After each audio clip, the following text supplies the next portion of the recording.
Here's a story about the son of the second Rebbe of Chabad. The Chabad, the second Rebbe of Chabad, he passed away and he was buried in a city called Nezhin, and there was a synagogue there. There was a synagogue there, which I guess was close to his father's grave, and people would come, Hasidim would come. There's now in those days, this we're talking about 200 years ago. So all the houses were made of wood, and it happened that a big fire broke out.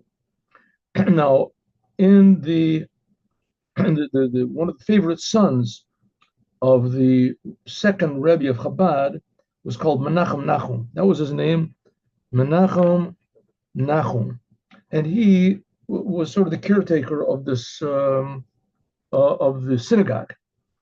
Well, it happened that a big fire broke out. A big fire broke out, and it jumped from house to house. And he realized that everybody was so involved with saving their own houses from the fire and trying to put it out that no one thought about the synagogue. And he also had a house of his own, but he did think about the synagogue. So immediately he realized he had to run there and save the Sefer Torahs.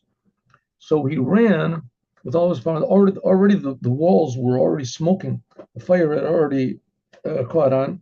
So he ran in, put a cloth over his face, whatever he ran in. It was starting to get unbearably hot. And he got close to the Aron HaKodesh, to the Ark where the Sefer Torah was, and he realized that he forgot the key. He forgot the key to the Ark, to the Aron HaKodesh. And without the key, there was no way that he could get in. On the other hand, to run back home to try to get the key and find the key, is any moment the whole thing was going to go up in flames. There was no way. So he thought maybe he could go. He tried the door, ran up to the door of the thing, and it was locked. So he thought, well, maybe it would be a big miracle, and maybe he could pull on the door. Maybe something would happen. Maybe he would find the key. Maybe it was laying down.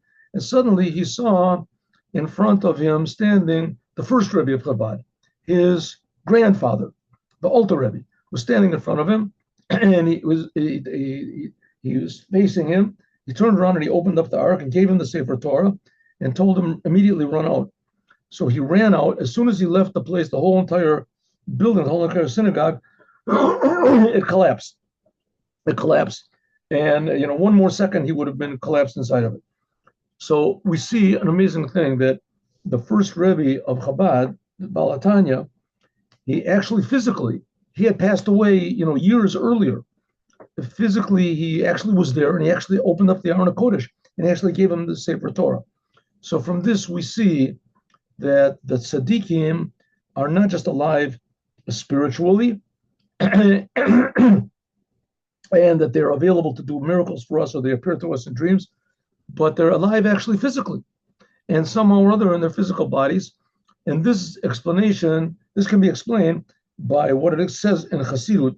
It brings from all sorts of sources of Kabbalah, but essentially this is an idea which is special for Chassidut, especially Chassidut Chabad, that the Jewish body is higher than the Jewish soul.